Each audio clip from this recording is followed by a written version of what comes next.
ಸಾವಯವ ಕೃಷಿಗೆ ಬರಲಿಕ್ಕೆ ಒಂದು ಮುಖ್ಯವಾದ ಕಾರಣ ಇತ್ತು. ಒಂದು ಏನಪ್ಪಾ ಅಂದ್ರೆ ನಾವು ಬಳಸ್ತಕ್ಕಂಥ ಆಹಾರ ಪದಾರ್ಥ ಹೇಗಿರ್ಬೇಕು ಅನ್ನೋದು ಒಂದು ಕಲ್ಪನೆ. ಡ್ರೈನೇಜ್ ವಾಟರ್, ಅದರಲ್ಲಿ ತರಕಾರಿಗಳನ್ನು ತೊಳೆಯೋದು ನೋಡಿದೆ.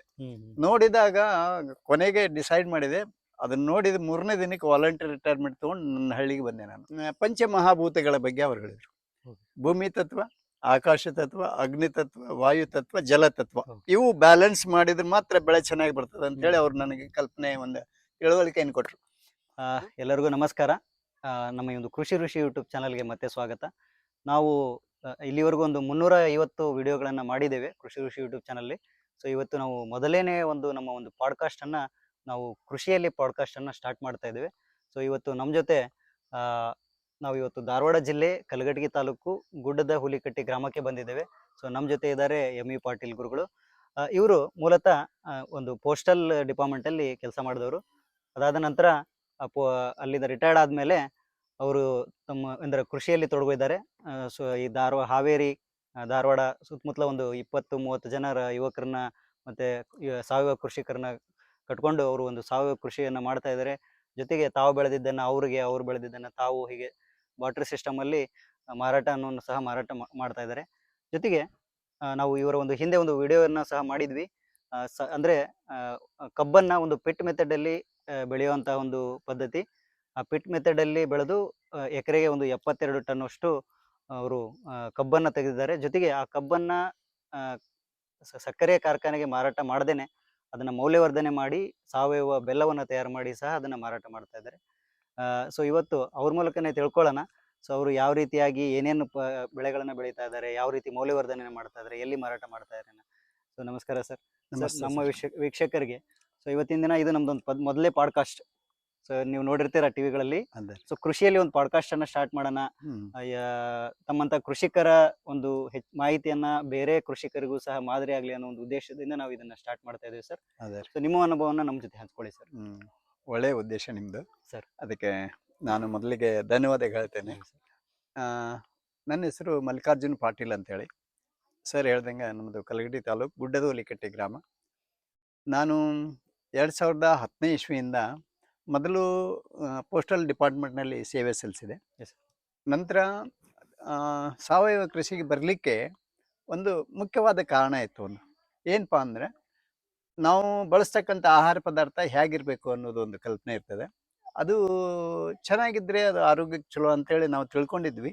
ಬಟ್ ಧಾರವಾಡದಲ್ಲಿ ಅದನ್ನು ನಾನು ನೋಡಿದಾಗ ಒಂದು ವೇಸ್ಟ್ ವಾಟರ್ ಅಂತ ಹೇಳ್ತೇವಲ್ಲ, ಡ್ರೈನೇಜ್ ವಾಟರ್, ಅದರಲ್ಲಿ ತರಕಾರಿಗಳನ್ನು ತೊಳೆಯೋದು ನೋಡಿದೆ. ನೋಡಿದಾಗ ಕೊನೆಗೆ ಡಿಸೈಡ್ ಮಾಡಿದೆ, ಅದನ್ನ ನೋಡಿದ 3ನೇ ದಿನಕ್ಕೆ ವಾಲಂಟಿಯರ್ ರಿಟೈರ್ಮೆಂಟ್ ತಗೊಂಡು ನನ್ನ ಹಳ್ಳಿಗೆ ಬಂದೆ ನಾನು. ಬಂದು ಸಾವಯವ ಕೃಷಿ ಮಾಡೋಣ, ನಮಗೆ ಬೇಕಾದ ತರಕಾರಿ ಬೆಳ್ಕೊಳ್ಳೋಣ, ನಮಗೆ ಅಷ್ಟೇ ಅಲ್ಲ ಬೇರೆದವ್ರಿಗೂ ಕೂಡ ಆ ಒಳ್ಳೆಯ ಪದಾರ್ಥಗಳನ್ನು ಸಿಗಲಿ ಅಂತ ಒಂದು ಇದು ಉದ್ದೇಶ ಇಟ್ಟುಕೊಂಡು ಸ್ಟಾರ್ಟ್ ಮಾಡ್ಕೊಂಡ್ವಿ. 2010ನೇ ಇಸ್ವಿಯಾಗ ನಾನು ನನ್ನ ಜಮೀನಲ್ಲಿ ಸಾವಯವ ಕೃಷಿ ಮಾಡಲಿಕ್ಕೆ ಪ್ರಾರಂಭ ಮಾಡಿದಾಗ ಮೊದಲಿಗೆ ನಾನು ಏಕ ಬೆಳೆ ಪದ್ಧತಿ ಅಂತೇಳಿ ಒಂದು ತಲೆಯಾಗಿತ್ತು. ಅದು ಬೇಡ ಅಂತೇಳಿ ಯೋಚನೆ ಮಾಡಿ ಸಮಗ್ರ ಕೃಷಿ ಮಾಡೋಣ ಅಂಥೇಳಿ ಮೊದಲಿಗೆ ನಮ್ಮ ತೋಟದಲ್ಲಿ 4 ಎಕರೆ ಜಮೀನಿದೆ. ಅದರಲ್ಲಿ ಒಂದು 2 ಎಕರೆ ಅರಣ್ಯ ಕೃಷಿನೇ ಮಾಡಿದ್ದು ನಾನು. ಏನ್ರಿ ಮಹಾಗನಿ ಅಂತೇಳಿ ಪ್ಲಾಂಟೇಶನ್ ಮಾಡಿದ್ದೀನಿ. ಅದಕ್ಕೆ ನಾನು ಮೆಣಸಿನ ಬಳ್ಳಿ ಪ್ಲಾಂಟೇಶನ್ ಮಾಡಬೇಕು ಅಂತ ಪ್ಲ್ಯಾನ್ ಮಾಡಿ ಅದನ್ನೆಲ್ಲ ಮಾಡಿದೆ. ಬಟ್ ಏನದಂದ್ರೆ ನೀರಿನ ಒಂದು ಕೊರತೆ, ಅಂದರೆ ನನ್ನ ಜಮೀನಲ್ಲಿ 1 ಇಂಚ್ ನೀರಿದೆ. ಅದು ಇರೋದ್ರಿಂದ ಅದಕ್ಕೆ ಮೆಣಸಿನ ಬಳ್ಳಿನ ನಾನು ಅಷ್ಟು ಅದಕ್ಕೆ ಪ್ಲಾಂಟ್ ಮಾಡ್ಲಿಕ್ಕೆ ಆಗಲಿಲ್ಲ. ಅದೇ 1 ಇಂಚಿನ ನೀರನ್ನ ಬಳಸ್ಕೊಂಡು ಕಡಿಮೆ ನೀರಿನಲ್ಲಿ ಹೆಚ್ಚು ಉತ್ಪಾದನೆ ಹೇಗೆ ಮಾಡಬೇಕು ಅಂಥೇಳಿ ಸರ್ಚ್ ಮಾಡಿ ಕೆಲವು ವಿಡಿಯೋಗಳನ್ನು ನೋಡಿದೆ. ಕೆಲವರು ಸಾಧಕರು ಕಬ್ಬು ಬೆಳೆದಂಥ ಪಿಟ್ ಮೆಥಡ್ನಾಗ ಬೆಳೆದಂಥ ಸಾಧಕರು ಅವ್ರ ಜಮೀನಿಗೆ ಹೋಗಿ ಗುಲ್ಬರ್ಗ, ರಾಯಚೂರು ಆ ಥರ ಅಡ್ಡಾಡಿ ಅವ್ರಿಗೆ ಇಲ್ಲಿ ಬೆಳಗಾಂ ಡಿಸ್ಟಿಕ್ನಲ್ಲಿ ಒಬ್ರು ಮಾಡಿದ್ರು. ಅವ್ರ ಕಡೆ ಎಲ್ಲ ಹೋಗಿ ಏನ್ ಮಾಡಿದ್ರಿ, ಹೆಂಗ್ ಮಾಡಿದ್ರಿ ಅಂತೇಳಿ ವಿಚಾರ ಎಲ್ಲ ತಿಳ್ಕೊಂಡು, ಯಾಕಂದ್ರೆ ನಾವು ಹೋಗ್ತಾ ಏನೋ ಮಾಡಕ್ ಹೋಗಿ ಎಡಬಾರ್ದಲ್ಲ. ಅದಕ್ಕೆ ಫಸ್ಟ್ ಯಾರು ಮಾಡಿದಾರ ಅವ್ರ ಅನುಭವ 1-2 ಮಂದಿ ತಿಳ್ಕೊಂಡು ಕಸ್ಲಾಗಿ ನಾ ಸ್ಟಾರ್ಟ್ ಮಾಡಿದೆ. ಅವ್ರದ್ದು ಮೇನ್ ಹೇಳಿದ್ದಂತಂದ್ರೆ ಕಬ್ಬಿನ ಇದರಲ್ಲಿ ಬೆಳೆಯಲ್ಲಿ ಪಂಚಮಹಾಭೂತಗಳ ಬಗ್ಗೆ ಅವ್ರು ಹೇಳಿದ್ರು. ಭೂಮಿ ತತ್ವ, ಆಕಾಶ ತತ್ವ, ಅಗ್ನಿ ತತ್ವ, ವಾಯು ತತ್ವ, ಜಲ ತತ್ವ, ಇವು ಬ್ಯಾಲೆನ್ಸ್ ಮಾಡಿದ್ರೆ ಮಾತ್ರ ಬೆಳೆ ಚೆನ್ನಾಗಿ ಬರ್ತದೆ ಅಂತ ಹೇಳಿ ಅವ್ರು ನನಗೆ ಕಲ್ಪನೆ, ಒಂದು ತಿಳುವಳಿಕೆಯನ್ನು ಕೊಟ್ರು. ಭೂಮಿ ತತ್ವ ಅಂತಂದ್ರೆ ಭೂಮಿಗೆ ಫಲವತ್ತತೆ ಮಾಡೋದು, ಅದನ್ನ ಯಾವ ರೀತಿ ಫಸ್ಟಿಗೆ ಏನ್ ಬರೋದು ಅಂದ್ರೆ ಫಲವತ್ತತೆ ಮೇನ್ ಇರ್ತದೆ ನಮ್ದು. Correct. ಫಲವತ್ತತೆ ಇದ್ರೆ ಅದಕ್ಕೆ ಇಮ್ಯುನಿಟಿ ಪವರ್ ಡೆವಲಪ್ ಆಗ್ತದೆ. ಯಾವುದೇ ಬೆಳೆ ಇರಲಿ, ಕಬ್ಬಂತ ಅಷ್ಟಲ್ಲ, ಆದ್ರೆ ಕಬ್ಬಿನ ಬೆಳೆಗೆ ನಾವು ಇಮ್ಯುನಿಟಿ ಜಾಸ್ತಿ ಮಾಡ್ಲಿಕ್ಕೆ ಹ್ಮ್ ಭೂಮಿಯನ್ನ ಫಲವತ್ತತೆ ಮಾಡೋದು ಹೇಗೆ ಅಂತ ತಿಳ್ಕೊಂಡು ಅದನ್ನೆಲ್ಲ ಗೊಬ್ಬರ, ಅದಕ್ಕೆ ಗೋಕೃಪಾಮೃತ, ಜೀವಾಮೃತ ಬಳಸಿ ಅದನ್ನ ಫಲವತ್ತತೆ ಮಾಡ್ಕೊಳ್ಳಿಕ್ಕೆ ವ್ಯವಸ್ಥೆ ಮಾಡ್ಕೊಂಡಾದ್ಮೇಲೆ ಅದನ್ನ ಬೆಳೆಯೋಕೆ ಸಾಲುಗಳನ್ನ ಯಾವ ರೀತಿ ಮಾಡಬೇಕು ಅಂತೇಳಿ ಯೋಚನೆ ಮಾಡಿದ್ವಿ. ಯೋಜನೆ ಅಂದ್ರೆ ಅವರು ನನಗೆ ತಿಳಿಸ್ಕೊಟ್ಟಿದ್ರು. ಏನಂತಂದ್ರೆ ದಕ್ಷಿಣ ಉತ್ತರ ಸಾಲು ಇರಬೇಕು.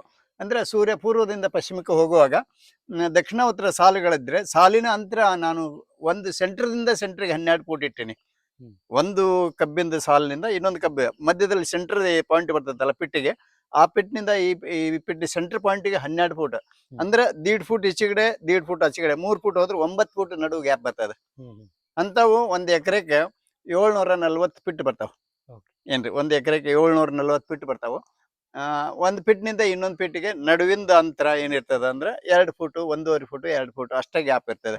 ಅಂದ್ರೆ ಅಲ್ಲೇ ಬೆಳಕಿನ ಸಮಸ್ಯೆ ಆಗಂಗಿಲ್ಲ.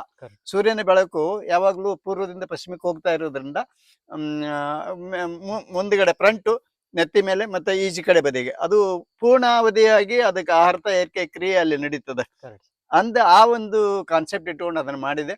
ಅದು ಸುಮಾರು ನನಗೆ ಒಂದು ನೀರು ಕಡಿಮೆ ಇದ್ದುದರಿಂದ ನಾನು ಪಿಟ್ ಮೆಥಡ್ ಮಾಡಿದಾಗ ಒಂದ್ಸರಿ ನಾನು ಪಿಟ್ಟನ್ನು ಫುಲ್ ಮಾಡಿದ್ರೆ 1-1.5 ತಿಂಗಳ ನಮ್ಗೆ ನೀರಿಂದು ಕೊರತೆ ಅನಿಸ್ತಿರ್ಲಿಲ್ಲ.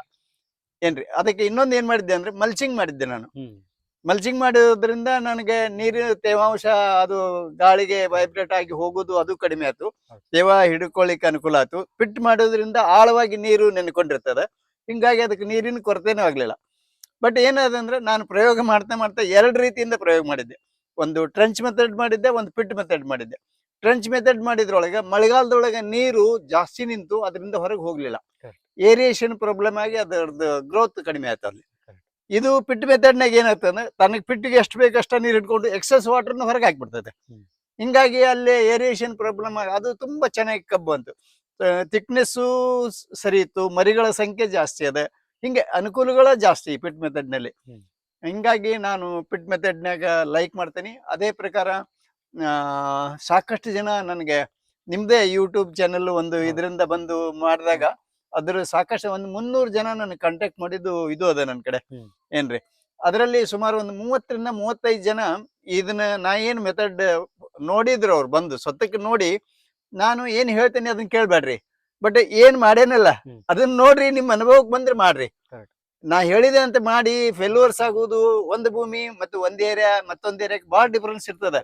ಬಟ್ ಅದನ್ನೆಲ್ಲಾನು ಕನ್ಸಿಡರ್ ಮಾಡ್ಕೊಂಡು ನಿಮಗೆ ಸೂಕ್ತ ಅನ್ಸಿ ಕಡಿಮೆ ಮಾಡ್ಕೊಡ್ರಿ, 1 ಎಕರೆ ಮಾಡ್ರಿ, ಅರ್ಧ ಎಕರೆ ಮಾಡ್ಕೊಡ್ರಿ, ನಂತರದಲ್ಲಿ ಅದನ್ನ ಎಕ್ಸ್ಟೆಂಡ್ ಮಾಡ್ಕೊಡ್ರಿ ಅಂತೇಳಿ ಹಿಂಗೆಲ್ಲ ಅವ್ರಿಗೆ ನನ್ನ ಒಂದು ಏನ ಹೇಳ್ಬೇಕಲ್ಲ ಅದನ್ನೆಲ್ಲ ಹೇಳ್ತಾ ಇದ್ದೆ. ಹಾಗೆ ಮಾಡ್ತಾ ಇರುವಾಗ ನಾನು ಅದನ್ನ ಮಾಡಿ ಸುಮಾರು ಅದರಿಂದ ನಾನು ಒಂದು 70-72 ಟನ್ 1 ಎಕರೆಗೆ ಅದು ಇಳುವರಿ ಬೀಳ್ತು ನನಗೆ. ಬಿದ್ರೆ ಅದನ್ನ ಏನ್ ಮಾಡಿದ್ವಿ ಅಂದ್ರೆ ಒಂದು ಇದಕ್ಕೆ ಹೊಡೆದ್ರೆ, ಶುಗರ್ ಫ್ಯಾಕ್ಟ್ರಿಗೆ ಹೊಡೆದ್ರೆ ಅದರಿಂದ 3,000 ರೂಪಾಯಿ ಸಿಗ್ತದೆ ನಮಗೆ. ಅವ್ರು ಕೊಡೋದು 3,000 ರೂಪಾಯಿ 1 ಟನ್ನಿಗೆ. ಬಟ್ ಅದರಲ್ಲಿ ಒಂದು 700-800 ರೂಪಾಯಿ ಅವ್ರಿಗೆ ಇವ್ರಿಗೆ ಅದೆಲ್ಲ ಖರ್ಚು, ಲೇಬರ್ ಅದು ಇದು ಅಂತೇಳಿ ಎಕ್ಸ್ಪೆಂಡಿಚರ್ ಜಾಸ್ತಿ ಬರ್ತದೆ. ಪಕ್ಕಾ ರೈತನ ಕೈಗೆ ನಮ್ಮ ಕೈಗೆ ಸಿಗೋದು ಎಷ್ಟಂದ್ರೆ ಬರೀ 2,000. ಏನ್ರಿ, ಅವ್ರು ಕೊಡೋದು 3,000 ಆದ್ರೂ ನಮಗೆ ಸಿಗೋದು 2,000 ಅದ್ರಾಗ. ಹಿಂಗಾಗೋದ್ರಿಂದ ಅದು 7-14 1,40,000 ರೂಪಾಯಿ ಅದ್ರದ್ದು ಬೇರೆ ಇದು ಆಗ್ತದೆ. ಏನ್ರಿ, ಅದರಿಂದ ಬರ್ತಕ್ಕಂಥ ಉತ್ಪನ್ನ ಆಗ್ತದ ಅಂತ ಇಟ್ಕೊಂಡ್ರೆ. ಬಟ್ ಅದೇ ಕಬ್ಬನ್ನ ನಾವು ಗಾಣಕ್ಕೆ ಹಾಕಿಸಿ ಬೆಲ್ಲ ಮಾಡಿ ನಾವು ಅದನ್ನ ಬೆಲ್ಲ ಮಾಡಿದಾಗ 1 ಟನ್ ಕಬ್ಬಿಗೆ ನಮಗೆ ಸುಮಾರಾಗಿ 130 ಕಿಲೋ, 1 ಕ್ವಿಂಟಲ್ 30 ಕಿಲೋ ಬೆಲ್ಲ ಬರ್ತದೆ. ಅದು ಬೆಲ್ಲ ಮಾಡಿ ಇದು ಮಾಡಿದಾಗ ಸುಮಾರು ಬೆಲ್ಲದ ರೇಟು ವೇರಿಯೇಷನ್ ಇರ್ತದೆ. 60 ರೂಪಾಯಿ ಇರ್ಬೋದು, 70 ರೂಪಾಯಿ ಆಗ್ಬೋದು. ಅದನ್ನೇ ಇನ್ನೂ ವ್ಯಾಲ್ಯೂ ಆಡ್ ಮಾಡಿದಾಗ ಅದಕ್ಕೆ ಒಳ್ಳೆ ತುಪ್ಪ ಮತ್ತೆ ಲವಂಗ, ಮೆಣಸು, ಶುಂಠಿ ಈ ತರದ್ದು ಇನ್ಗ್ರೀಡಿಯೆಂಟ್ಸ್ ಅದಕ್ಕೆ ಹಾಕಿ ಮಾಡಿದಾಗ ಅದ್ರದ್ದು ವ್ಯಾಲ್ಯೂ ಜಾಸ್ತಿ ಆಗ್ತದೆ. ಅವಾಗ ಸಾಕಷ್ಟು ಜನ 100 ರೂಪಾಯಿ ಬೆಲೆ ಕೊಟ್ಟಾದ್ರೂ ತಗೊಳ್ಳುವಂತ ಜನ ಇದ್ದಾರೆ. ಈಗ ಒಳ್ಳೇದ್ ಬೇಕು, ನಾವು ಒಳ್ಳೇದು ಕೊಡ್ಬೇಕು ಮೊದ್ಲೇಕೆ.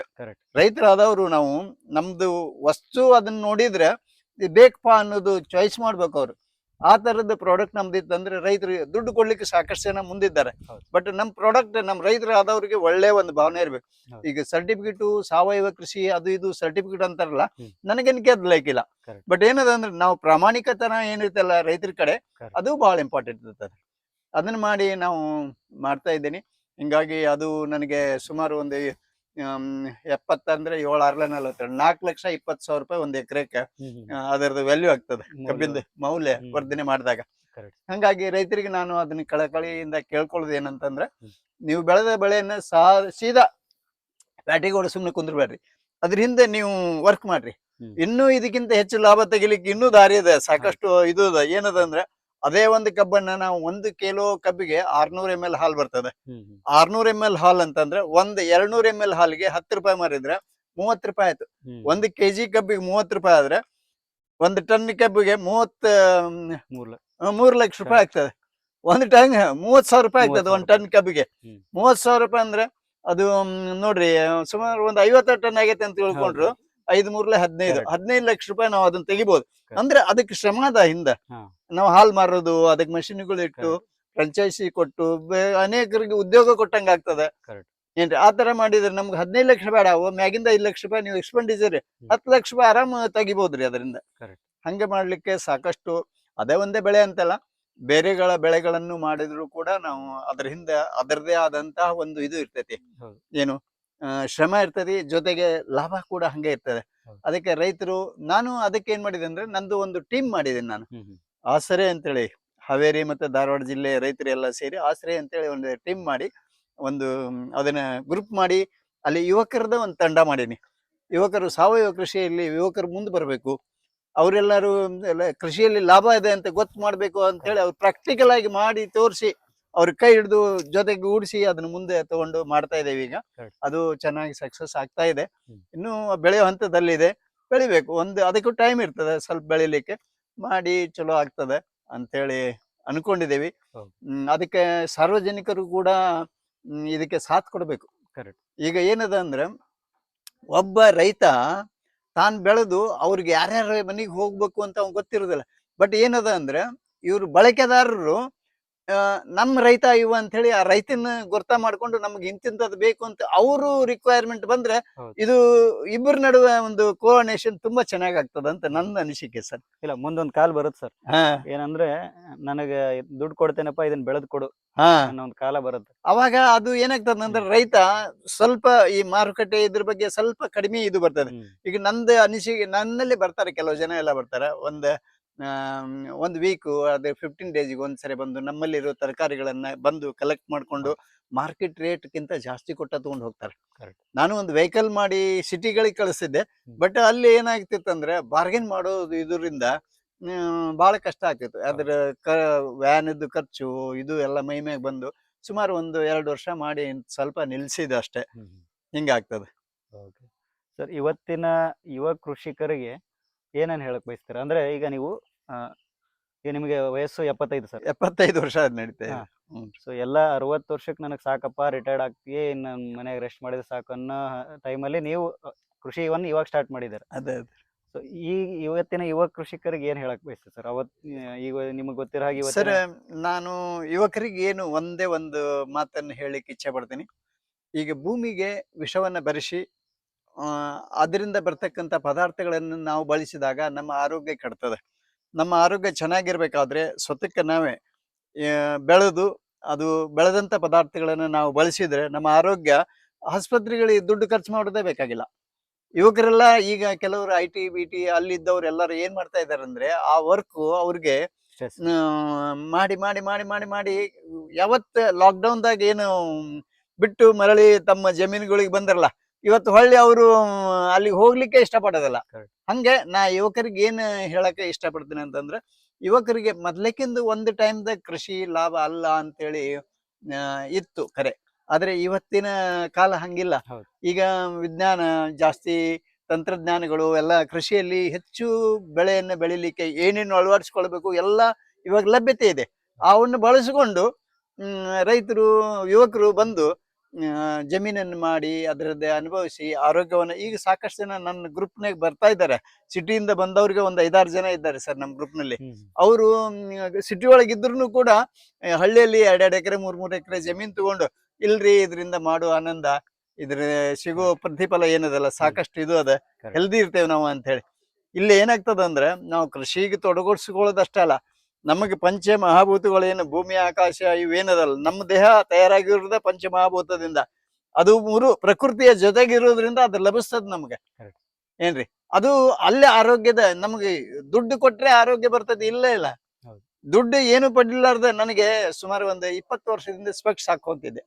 ಇವಾಗ ಏನಿಲ್ಲ, ಇದನ್ನ ಕೃಷಿ ಮಾಡಕ್ ಸ್ಟಾರ್ಟ್ ಮಾಡಿದ್ಮ್ಯಾಗ ಹೌದು. ಅದೆಲ್ಲ ಅವಶ್ಯಕತೆ ಇಲ್ಲ. ಯಾಕಂದ್ರೆ ಇಲ್ಲಿ ನಮಗ್ ದೇಹಕ್ಕೆ ಮತ್ತೆ ಕಣ್ಣಿಗೆ ಕಿವಿಗೆ ಕೇಳಲಿಕ್ಕೆ ಏನು ಪೋಷಕಾಂಶಗಳು, ಏನು ಒಂದು ಇದು ಬೇಕಲ್ಲ, ಶಕ್ತಿಗೆ ಏನೇನ್ ಬೇಕಲ್ಲ, ಅದೆಲ್ಲ ಈ ನೇಚರ್ ಇರ್ತಕ್ಕಂಥ ಫುಡ್ ನಲ್ಲಿ ಅದು ಡೆಫಿನೆಟ್ಲಿ ಇರ್ತದೆ ಸರ್. Correct. ಅದನ್ನ ಬಳಸಿದಾಗ ನಮ್ಮ ಆರೋಗ್ಯ ಇನ್ನೂ ತುಂಬಾ ಚೆನ್ನಾಗಿ. ಈಗ ನನಗೆ 75 ವರ್ಷ ಮುಗಿದ, 76 ಅಲ್ಲ, ನಾನು ಈಗ ಸುಮಾರು ಒಂದು 25 ವರ್ಷದ ಹುಡುಗ ಏನು ವರ್ಕ್ ಮಾಡ್ತಾನಲ್ಲ, Correct. ಆ ತರ ವರ್ಕ್ ಮಾಡ್ತೇನೆ. ನನಗೆ Correct. ನನಗೆ ಹೊಟ್ಟೆ ಸುಸ್ತು ಅನ್ನೋದು ಆಗೋದಿಲ್ಲ. ಹ್ಮ್. ಸುಸ್ತು ಡೆಫಿನೆಟ್ಲಿ ಒಂದೊಂದ್ಸರಿ ಸುಸ್ತಾದ್ರೂ ಕೂಡ ನಾ ಏನ್ ಮಾಡ್ತೇನೆ, ಚೇಂಜ್ ಆಫ್ ವರ್ಕ್, ಇದನ್ನ ಬಿಡ್ತೇನೆ, ಇನ್ನೊಂದ್ ಕೆಲಸ ಮಾಡ್ತೇನೆ. ಹ್ಮ್. ಹಂಗೆ ಹಸುಗಳನ್ನ ಇಟ್ಕೊಂಡೇವಿ, 1-2 ಹಸುಗಳು ಇಟ್ಕೊಂಡೇವಿ. ಅದರಿಂದ ಭೂಮಿ ಫಲವತ್ತತೆ ಆಗಕ್ಕೆ ಮೂತ್ರ ಗಂಜಲ ಅದೆಲ್ಲ ಹೆಲ್ಪ್ ಆಗ್ತದೆ. ಏನ್ರಿ, ಆ ತರದ್ದು ಮಾಡ್ಕೊಂಡು ಸಮಗ್ರ ಕೃಷಿ ಮಾಡ್ಕೊಂಡ್ರೆ ಹಾ. ನಮ್ಮ ಯುವಕರಿಗೆ ಏನು ITBT ಅಲ್ಲಿ ಹೋಗಿ 1 ಲಕ್ಷ 2 ಲಕ್ಷ 5 ಲಕ್ಷ ಪ್ಯಾಕೇಜ್ ಏನ್ ಇರ್ತಾವಲ್ಲ, ಇದು 5 ಲಕ್ಷ ಅಲ್ಲ ಸರ್. ನಾನು ಒಬ್ರು ಇಲ್ಲಿ ದಾವಣಗೆರೆ ಹತ್ರ ಹರಿಹರದ ಹತ್ರ ಒಬ್ರು ಅಂಗಡಿ ಅಂತ ಹೇಳಿ ಒಬ್ರು, ಏನ್ರಿ, ಅವ್ರಿಗೆ ಒಂದು ಅರ್ಧ ಎಕರೆ ಕಬ್ಬು ಹಾಕಕ್ಕೆ ವ್ಯವಸ್ಥೆ ಮಾಡಿ ಕೊಟ್ಟೆ, ಹೇಳ್ಕೊಟ್ಟೆ. ಅವರು ಶುಗರ್ ಫ್ಯಾಕ್ಟ್ರಿಯಲ್ಲಿ ವರ್ಕ್ ಮಾಡೋರು, ಆ ಫ್ಯಾಕ್ಟ್ರಿ ವರ್ಕ್ ಬಿಟ್ಟು ಅವ್ರಿಗೆ 8 ರಿಂದ 10 ಸಾವಿರ ರೂಪಾಯಿ ಪಗಾರ ಇತ್ತಂತೆ. ಆ ವರ್ಕ್ ಬಿಟ್ಟು ಕಬ್ಬು ಅರ್ಧ ಎಕರೆ ಮಾಡಿ ಅದನ್ನ ಮಾರುಕಟ್ಟೆ ಮಾಡಿ ಈಗ ಅದರ ಡಬಲ್ ತೆಗಿತಾ ಇದ್ದಾರೆ ಈಗ. ಹಂಗೆ ಅದನ್ನ ನಾವು ಕೃಷಿಯಲ್ಲಿ ಸಾಕಷ್ಟು ಲಾಭದಾಯಕ ಉದ್ಯಮಿಗಳಿದೆ, ಬೇರೆ ಬೇರೆ ಇದು ಅದ. ಅದನ್ನೆಲ್ಲ ಮಾಡ್ಕೊಂಡು ಯುವಕರ ಮುಂದೆ ಬರ್ಬೋದು ಅಂತ ಹೇಳಿ ನಾನು ಅವರಿಗೆ ಬರ್ಲಿಕ್ಕೆ ಆಗ್ತದ ಅನ್ನೋ ಇದೇ ಒಂದು ಏನಪ್ಪಾ ಅಂದ್ರೆ, ಈ ಕೃಷಿ ಬದುಕು ಐತಲ್ಲ, ಅದು ಅವರ ಜೀವನದ ಬದುಕಾಗಬೇಕು. Correct. ಅದು ಆಗ್ಬೇಕಂತ ನನ್ನ ಬಯಕೆ. ಕರೆಕ್ಟ್, ಒಳ್ಳೆ ಮಾತು ಹೇಳಿ. ಸೊ ವೀಕ್ಷಕರೇ, ಈ ಒಂದು ನಮ್ಮ ಒಂದು ಮೊದಲನೇ ಪಾಡ್ಕಾಸ್ಟ್ ಎಂ.ಇ. ಪಾಟೀಲ್ ಗುರುಗಳ ಜೊತೆ ಏನಾಯಿತು, ಇದು ಒಂದು ಎಲ್ಲ ಕೃಷಿಕರಿಗೂ, ಅದೇ ರೀತಿ ಮುಖ್ಯವಾಗಿ ಇತ್ತೀಚಿನ ದಿನಗಳಲ್ಲಿ ಬರ್ತಕ್ಕಂಥ ಯುವ ಕೃಷಿಕರಿಗೆ ಒಂದು ಮಾದರಿ ಆಗ್ಬೋದು ಅನ್ನೋ ಒಂದು ಉದ್ದೇಶದಿಂದ ನಾನು ಈ ಒಂದು ಪಾಡ್ಕಾಸ್ಟ್ ಮಾಡಿದ್ದೇನೆ. ಇದೇ ರೀತಿಯ ಒಂದು ಪಾಡ್ಕಾಸ್ಟ್ಗಳು ಕೃಷಿಯ ಕುರಿತು, ಕೃಷಿ ಸಾಧಕರ ಕುರಿತು ಇನ್ನೂ ಹೆಚ್ಚಿನ ಮಾಹಿತಿ ಬೇಕಂತಂದರೆ ನೀವು ಕಮೆಂಟಲ್ಲಿ ಹಾಕಿ ನನಗೆ ಸಂಪರ್ಕ ಮಾಡಿ, ಅಥವಾ ನಾನು ಇನ್ನೂ ಹೆಚ್ಚಿನ ಕೃಷಿ ಸಾಧಕರನ್ನ ಸಂಪರ್ಕ ಮಾಡಿ ನಿಮಗೆ ಬೇಕಾದಂಥ ಮಾಹಿತಿಯನ್ನು ಈ ಪಾಡ್ಕಾಸ್ಟ್ ಮೂಲಕ ಇನ್ನು ಮುಂದೆ ತರ್ತಾ ಹೋಗ್ತಾ ಇರ್ತೀನಿ. ಈ ಒಂದು ನಿಮ್ಮ ಪಾಡ್ಕಾಸ್ಟ್ ನಿಮಗೆ ಇಷ್ಟ ಆಗಿದ್ದರೆ ಈ ಒಂದು ವಿಡಿಯೋವನ್ನು ಲೈಕ್ ಮಾಡಿ, ಶೇರ್ ಮಾಡಿ, ಹಾಗೂ ಇನ್ನೂ ಹೆಚ್ಚಿನ ಕೃಷಿ ಸಂಬಂಧಿತ ವಿಡಿಯೋಗಳಿಗಾಗಿ ಕೃಷಿ ಋಷಿ ಯೂಟ್ಯೂಬ್ ಚಾನಲ್ನ ಸಬ್ಸ್ಕ್ರೈಬ್ ಮಾಡಿ. ಧನ್ಯವಾದಗಳು ಸರ್. ಧನ್ಯವಾದಗಳು ಸರ್, ಧನ್ಯವಾದಗಳು.